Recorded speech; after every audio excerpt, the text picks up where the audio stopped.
Hello everyone, today we have new video review, and as you can see, this time we are going to talk about fresh release from ICM.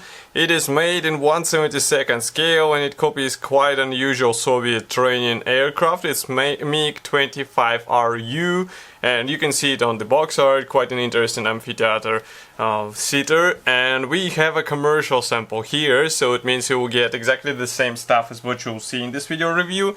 And we are going to open it together and see what is actually supplied here and why it will be interesting build in a small scale. So first of all, you can see box art is really beautiful. I hope that ICM will finally start producing this maybe as a included posters or maybe some available wallpapers even. That would be really cool. And here you can see comparison with my hand. Next on the side we have some information about the kit, and I heard the sound there was something inside flying loose, but we will see.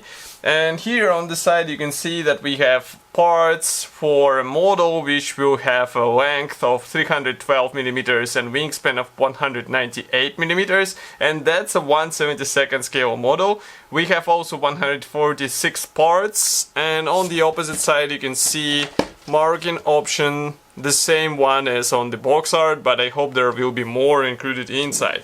So let's open it. It's a sealed box with this sticky tape, so I have to use sharp knife.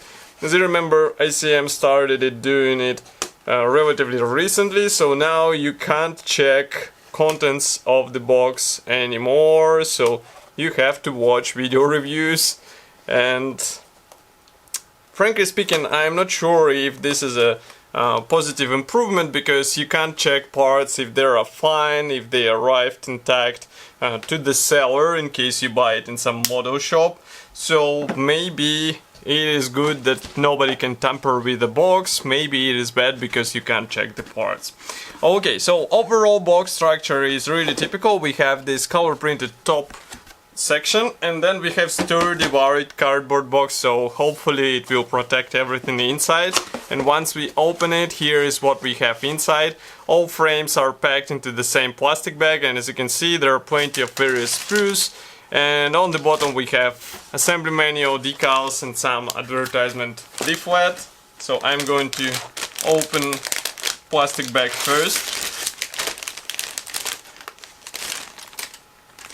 Okay, I just have to understand where is the flap, because it's a resealable plastic bag. Okay, remove everything outside. In the meantime, let me remind you that you can support us financially. We have special donate button on our website, and there is also join button for YouTube membership. So if you would like to support us and also get some interesting bonuses, you can press this join button, choose the level of the membership, and you might even get free kits every month if you choose the top tier membership, which is really cool bonus in my opinion. So here we start with a clear plastic sprue. Let's zoom in and maybe open up camera a bit. So here you can see first clear plastic sprue. Why first? Because here we have a twin seater, so that's why we should have another sprue with canopy. Here is another one. And basically we have two-piece assemblies, so you can open cockpit on your model. It might be handy for modelers who would like to expose what is hidden in the cabin area.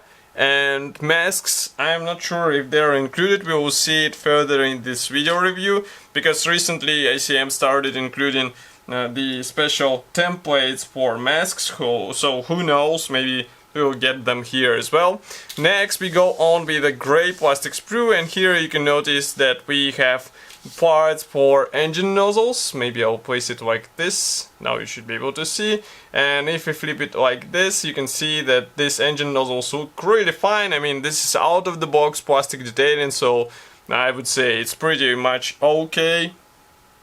And the only thing required from you is to carefully paint and weather these parts, and everything will be fine. Okay, next we go on with wing parts. So here they are. And as you can see, we have to zoom out so that You can check both parts, and each side should be assembled out of 2 hulls. We have wing mechanization molded separately, and if we zoom in you can notice that we have recessed panel lines and rivets, which is really cool because, I mean, in this scale still it's worth playing with painting and weathering so that final appearance will be nice. And if you flip over these parts, here inside you can see some guiding elements which will help you with proper position of these parts together.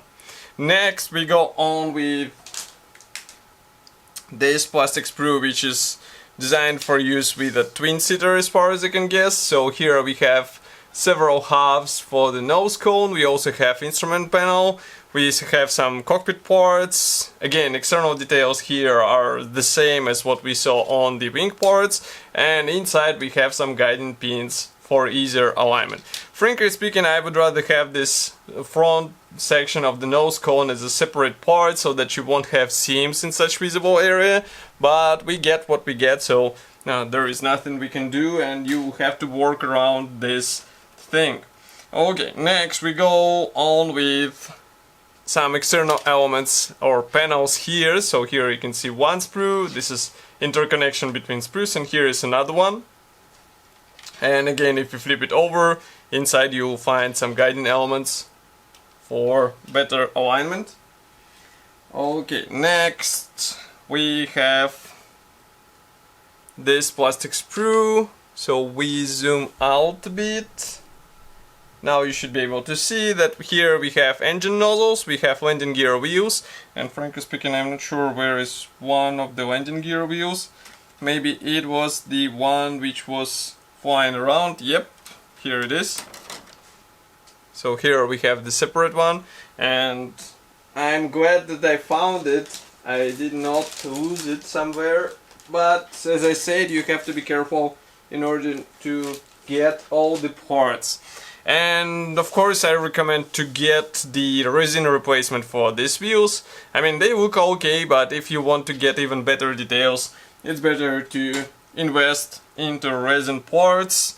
Next we go on with fuselage parts. So due to the boxy silhouette of this aircraft, you have to assemble it out of the separate panels. Some modders might like it, some modders will be surprised with it.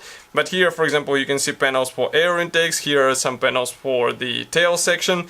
We have also parts for main wheel wells, and of course for the fuselage bulkheads, which will be holding the engine nozzles in place. Okay, and the last one, again we have some parts for the cockpit and also for the fuselage. So here they are. And as you remember, we had the nose section molded separately, so basically you have to combine it together with these two parts. We also have large fuel tank. These are top and bottom fuselage panels. And again, if we zoom in, you can see that we have really rich details on the outer surfaces. So it's just a matter of careful painting and weathering and maybe pre-shading. Here you can see that inside we have some guiding elements, also some minor features for the cockpit, and again guiding elements here as well. Okay, let's zoom out and just give me a second. So as you remember, there was a special leaflet inside. In case you need some extra sprues, you can just write ICM and they will help you with that. And as usual for ICM, we have decals in the assembly manual. So there are two decals sheets. First one is dedicated to main symbols, so we can zoom in and you can see that printing quality looks quite nice. We have even some decals for the dashboard. Unfortunately, no decals for seat belts. I wonder why they're not including this, because it would be even better looking cockpit. And one more decals sheet is dedicated to stencils. Here it is. So I really recommend to apply them all. It might look overwhelming, but I mean the final result would be even more impressive once you get all this stuff on your aircraft. In 1/72 scale, definitely do this and you will see how your model gets more and more realistic in appearance. Next we have assembly manual, so we zoom out and I will close the camera a bit so that you won't get blind. So here we have a typical ICM assembly manual, we have short history note and technical specifications. Next we flip over the page, and here you can see some parts map with these red areas, meaning that these parts won't be used. As you can see, only few parts won't be used, which is really surprising. Next we go on with the cockpit assembly, so we assemble the main area, if we can call it.